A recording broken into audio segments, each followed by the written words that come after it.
Mr. President, Thank you very much, Senator Gordon. Yes, before I Senator Soto. move to recognize Senator Zubiri for interpellation, I would just like to associate myself with the intent and content of the privileged speech of the gentleman. There is one Filipino trait that not too many people know about.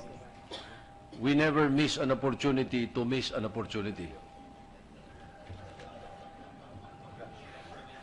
May I now move that we recognize Senator Zubiri, Mr. President. Yes, Mr. Senator President. Zubiri is recognized. Thank you, Mr. President. Mr. President, with the honorable, distinguished gentleman from Zambales, yield to a few friendly questions, Mr. President. The gentleman from Zambales may yield the floor if he wishes to do so. Willingly, Your Honor. Thank you very much for my good friend and fellow Red Cross.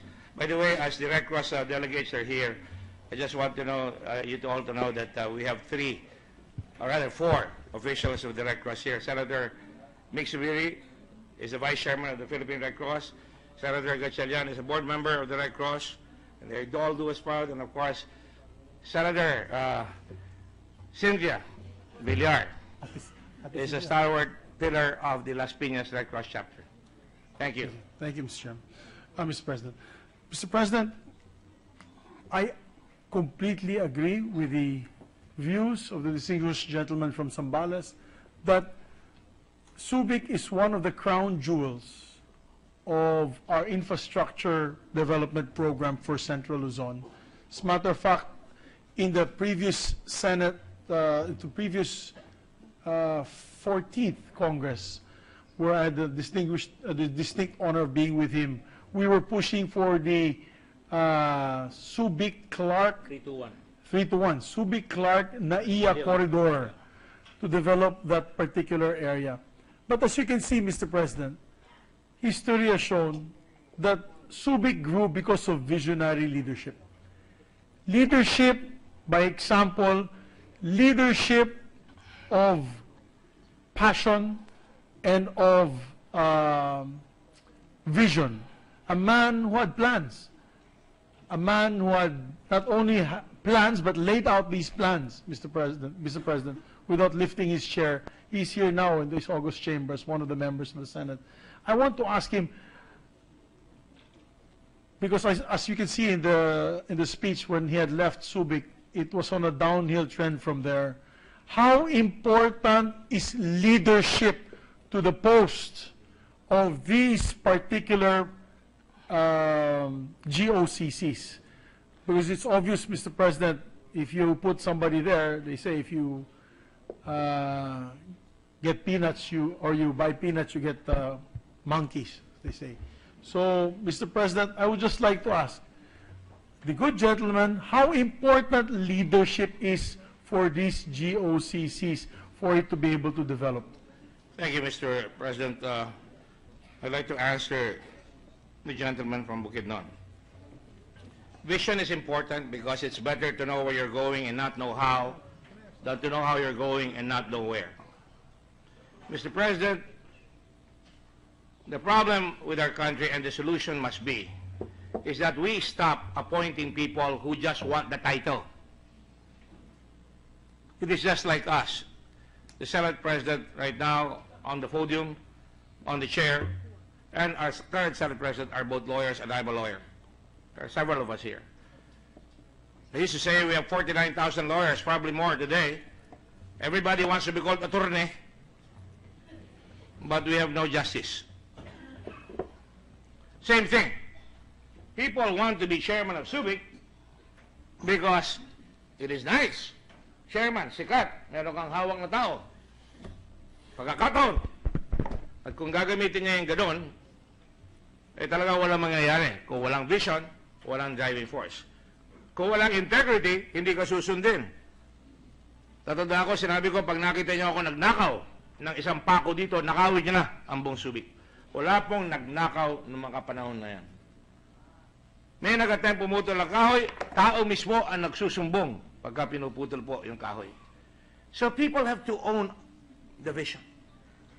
People have to have, or share the vision. As I used to say, shared vision, shared values, shared sacrifices, shared triumphs. And that is what we really have to try and get our people to get up and go. With the permission of Sen Zubiri, I'd like to know from the gentleman from Olongapo, who now chairs the SBMA? Mr. President, it's a gentleman by the name of Bob Garcia. And by the But way, his term has expired. That's Is there right. a new one? there are many pretenders. Hindi pa ako lumalabas yung appointment, sinasabi ng chairman na, wala pa akong appointment. In fact, there was a brouhaha, it was reported to me, apparently, nagdala doon ng tao, and I don't want to say this because this is hearsay, sabi siya raw appointed, dinanapan siya ng appointment, wala pa palang appointment. I read in the media a certain Efren Dino. I think it's Martin Dino, Mr. President. I'm sorry, Martin. Yes, Mr. President. I don't think he has been appointed, otherwise he would have gone in. But nagkaroon ako ng konting hindi pagkakaintindihan doon. Martin Dino. Idiin ninyo, Mr. President. Yeah, you know him, Mr. Gordon? Senator Gordon, do you know this Dino? I know him as a member of the Crusade Against Crime and Corruption. I have no questions about that.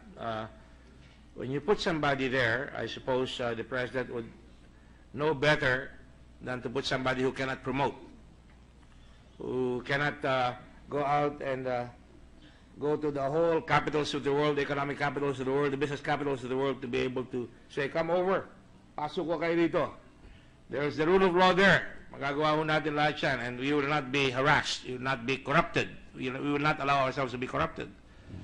I don't know. I wish we could examine his credentials.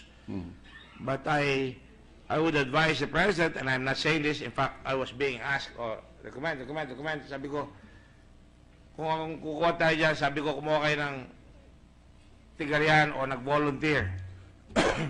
Pero kung kukunin nyo, you're taking a risk because baka mamaya mangyari na naman yung nangyari and lalo tayo madidiin sa karimlan. Mr. President. Thank you. Thank you, Mr. President. Thank you, Mr. President. But far be it from my intention to try and influence the President on this matter, Mr. President. But precisely, Mr. President, Senator Gordon, as you mentioned earlier, the leadership qualities that is needed to be able to manage such huge crown jewels, and I'm not saying anything bad on the potential current or potential chairpersons of the SBMA, those names floating, I have nothing against them. As a matter of fact, the gentleman that was mentioned by Senator Gordon, Mr. Martin Dino, is also a good friend of ours. He's a nice man. We know him as a nice man. And not to put down anyone, not to bring down anyone or cast aspersion on anyone. I personally, Mr. President, would like to see a professional running Subic. Subic is sort of like, and the good gentleman could correct me, Subic is an eco zone. It's one of the three or four eco zones, free ports in our country. It could be marketed as Macau, Singapore, Hong Kong. or Hong Kong.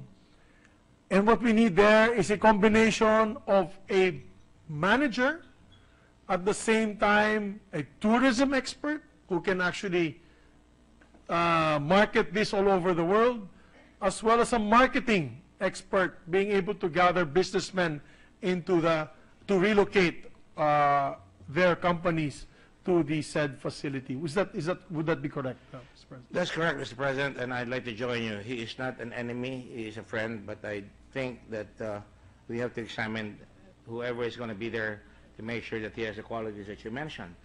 Mr. President, an airfield does not an airport make. An active airport means you have a good airport manager. He must be able to attract the flights. You probably have to start again with charter flights para masanay. He has to fix up Subic to make sure it's attractive for tourists. He has to fix up the investment climate to make sure there's no corruption. He has to make sure that the master plan is followed. Because if you do not do that, Mr. President, nobody's going to go in there. Kala natin just because we have an airport and a seaport, swak na. Clark is also the same way, Mr. President. The speech today was meant for Subic and Clark, learning from the lessons of Flying Point and other missed opportunities. And therefore, it is important that at least as senators, we can really influence and try to support these magnets for investment, properly run, so that we could provide investment opportunities for everyone.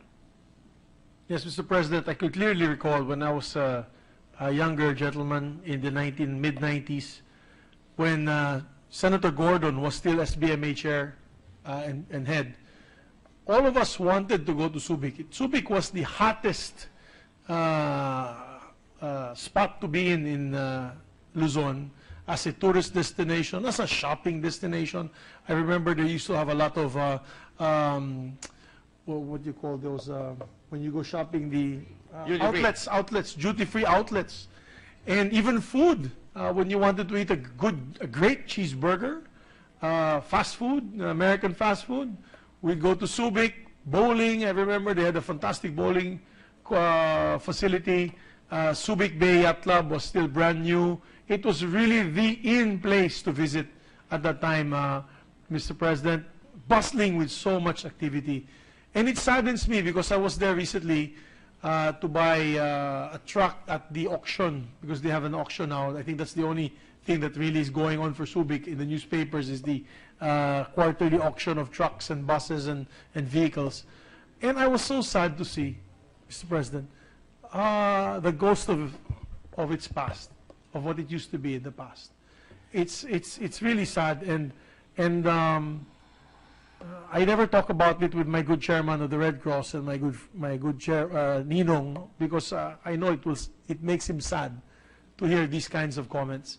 And I'm hoping that with this new administration, Mr. Chairman, Mr. President, that we want to achieve inclusive growth. The way to achieve inclusive growth is to be able to make more centers of progress outside of Metro Manila. We are toiling in and out of this traffic 4 or 5 hours a day. Obviously, the carrying capacity of Metro Manila is too heavy already for the city, or the carrying capacity of the city is too much already for its population. And therefore, we have to look outside of Metro Manila, Mr. President. And in the 90s, that was the way to go. I knew many friends who bought houses there who said, I'm going to live here and put up business here. Now, when I talk to them, they said, well, you know, ninakawan na yung bahay namin, pinasukan na, yung wala nang masyado kami nakikitang plans and vision and development. So they moved back to Metro Manila. Would the gentleman agree with me on that point, that really what is needed is visionary leadership, a man who can market Subic, a man who can put this all together, run it like a tight ship, and make sure that there's no smuggling? Because, Mr. President, one thing that is also very lucrative in these free ports is the issue of smuggling. Because if you are corrupt, and I'm just saying, if you are corrupt and you have a corrupt mind, you get into Subic, that's where you get all sorts of shenanigans that could happen. Smuggling of sugar, smuggling of rice, smuggling of meat products that could come out of the gates of the free port. That has been an issue many times over when the good gentleman was no longer in SBMA. I remember there were several investigations on that effect. Would the gentleman agree with me? That is correct, Mr. President. Just as an added anecdote, you claimed, you said that you played in the bowling lanes. There's a story to that, Mr. President, and I'd like to share that with you. When the Americans left, they were very bitter. They took out the bowling lanes. Tinanggal po yung bowling lanes. I went up to Washington. I was dealing with the World Bank at that time. Pumunta ako sa State Department, nakiusap ako. Alam niyo, sabi sa akin ng Amerikano, kala niyo, porque Amerikano ang tatay ko na mestizo, or pangalawa ko Amerikano, baka Amerikano ako. I'll share this story with you. And, you know, I said, can you leave the bowling lanes? Sabi niya, you know, Mr. Mayor pa ako doon eh. Sabi ko na, kung nung araw nandiyan ang Amerikano, abay, 4 na abogado kagad sa State Department, 4 sa Defense Department ang pupunta dyan para tulungan kaya. Talagang nagingiting aso eh. At ang sabi niya, you're no longer the top 10 of the hit parade. You used to be top 6. Ang bansa ninyo, ngayon wala na. So, Mr. President, sabi ko sa kanya, well, sabi ko gano'n, wala pala tayong mangyayari dito, alis na ako. Sandali lang, sabi niya, you may want to meet some people like Steve Solarch, kaibigan mo yan. Sabi ko, wala na. Hindi ko na po kailangan yan. At, di ba sabi niyo, wala na kami sa top 10 of the hit parade. Huwag ka naman magalit, sabi nila, in English, of course. Hindi, sabi ko, tatayo na ako. You'll hear from me. Tapos sabi ko, paalis na ako sa pinto. Sabi ko, meron nga pala ako kung kailangan makausap. Sino yun? Sabi ko, si Mr. Brunswick. Sino yung Brunswick? Wala kami senador o congressman na ganyan or governor. Hindi mo kilala si Brunswick? Amerikano ka, kako. Yan ang nag-invento ng bowling lanes doon. Sabi niya, and that, Mr. Mayor, will be the last hit. No, you'll hear from me. And I will prove to you. And that, we did make the most beautiful bowling lane in the country at that time. Umiilaw yung bowling lane. May kumuhang private sector investment dyan. Speaking about smuggling, Mr. President, ako, talagang pagka pinapasok mo, kaya sinabi ko, I'm glad you bit on the bait. Parang pinapasok mo yung sawa sa poultry. If you allow somebody who has no integrity, talagang lilinggisin lahat ng mga manok dyan. And that is why we have to be very careful. We have to tarry a little. Now, Mr. President, can you imagine, if we go back to the slide, natatandaan ni Mick Zubiri, ni Senator Zubiri yung 321, Subic, Clark, Manila, at dalawang seaport, tatlong airport yon, Subic and Manila. Dinagdagan ko na po yan ngayon. 4 na seaport, sa file ko, Subic, Mariveles, Seaport of Manila, and the Batangas Seaport. Because kamakailan lang, you heard Manny Pangilinan is going to come up with a shortcut from the NLEX to the SLEX. Tuloy-tuloy sa Batangas. So, lahat siya pag pinagsama nyo, madaling mag-akit ng hanap buhay. We can get business to come here. And that's why yung Calabarzon, nakita nyo ang bilis because may lupa. Pag may lupa, madali. Ganito ang lupa dyan. Sa atin sa Bulacan. Ito ang square meters. Kaya nga, pati nga ho yung Iglesia ni Cristo, tuwan-tuwa ako, nung nagtayo sila ng Bukawi Arena, Philippine Sports Arena. At kako yan ang umpisa. At mantakin nyo, Mr. President, right away, Ayala came into Bulacan. Ayala went into Porac. They bought 4,000 hectares. Yan ang umpisa. Kaya kailangan, suplihan natin ng mahusay na infrastruktura at pagmamaneho nitong lugar na ito. Hindi dahil kami tiga Central Luzon or tiga Northern Luzon. Lalo na, meron po akong file bukas na gawin na yung railroad na mas madali. Imbis na Manila to Pampanga, wala ho tayong right-of-way problems doon sa Subic to Clark. Pag natapos yun, nasimulaan, mas maikli, mas madali magawa, baka sumunod na ibang railroad doon from Manila to Clark. And because of that, lalakas ang hanap buhay. That is why it is so important. Kita naman, hindi ako nagyayabang dito, hindi ako nagbasa sapagkat nasa puso ko po yung sinasabi ko at saka sa isip ko . Hindi ko po kailangan na isipin pa yan . Pero I am doing this because let us not miss this golden opportunity once again. And you can do this in Cebu. You can have 2 airports in Cebu. Siksikan na yung traffic doon. Mr. President, in Negros Island, kailangan natin mga taong ganyan . Si Mayor Pijong, Kabangkalan. Mayor Saiko. He is doing his own. Can you imagine that? Gentlemen and ladies, gumagawa siya ng sarili niyang runway. He got land. He's doing the runway. And I have it in my mind, really, I'm sure Senator Dilo will support him. Pag napakita na yung plano, you could have another airport that will service Negros Oriental and, of course, Negros Occidental. And look at the plan of the Senate President. Di sa pinalalaki ko pinatataba ko ang puso ng Senate President, yung Iloilo Airport, lumakas ang Iloilo. Nasundan nung ginawa niya na mga highway na 10 lanes. Nasundan ng mga magandang ilog, ng magandang convention center. That is the way. You complement your infrastructure with investments. And that way, it will pave the way for jobs, for opportunity. And not just jobs, well-paying jobs at sustainable, Mr. President. Kung walang airport, aalis yan. Kung walang seaport, aalis yan. Kaya makita ninyo, Naku po, ayaw ko, hindi ko pa bubuklatin po yung tourism. Bumabaksak po tayo sa tourism ngayon dahil sa mga reputational damage na naganap dito noong mga nakaraan. Huwag na ho tayo manisi. Let us fix the problem. Let us not fix the blame. Take that in that spirit, please. Because we're not here. Ano pa mangyayari? Ginawa na ayusin na lang po natin. Katulad ng ginagawa ng mga nasabi ko mga tao, sila Pidio, sila Frank Pilon, marami po yan, yung mga nangangarap na magawa lahat, yung mga pangarap na makakapagpalakas ng ating bayan. Thank you. Yes, I agree with the good gentleman on the observation of the development in Iloilo. That is why the good Senate President Pro Tem was awarded the Grand Cordon of the Order of the Rising Sun. Sa galing niya I po. wanted to be sure I heard it right, baka Yakuza pero hindi naman Yakuza Ano ka? Pero okay. We should be happy that our colleague and has worked hard is respected by other countries. Yes. Well, that's it, Mr. President. Majority Floor Leader, I thank the good gentleman for bringing this issue up.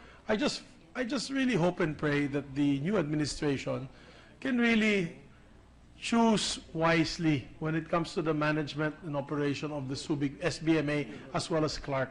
Because these are, as I always say this to everyone who asks me, these are the crown jewels of Central Luzon, or the development of Central Luzon, and the decongestion of Metro Manila. Pahabol lang po, Mr. President. Mismanaged, Mr. President, God save us, and I think it would be such a wasted opportunity. You remember, Mr. President, that we had Mariveles Freeport, Free Trade Zone. Matagal na matayan. Dinibati natin mahaba dito. Ang tagal nag-interpolate ni President Aquino. Dito, natandaan ko, andyan ako, nandito si President Aquino, Senator Aquino. Ang dami nag-interpolate, lahat, halos. Senator Rile, ayaw niya ng una. Nung magawa na po yan ngayon, ang dami ng mga natatrabaho doon. May coach bag doon, ginagawa, about 6,000 employees. Naglalabas na sila ng mga bahay doon sa labas. Tuwan-tuwa yung mga tigabataan. Kaya kung may manghusay na magmamaneho, marami tayong makakalap na hanap buhay. It's important, Mr. President. Thank you for the opportunity, Mr. President, to ask.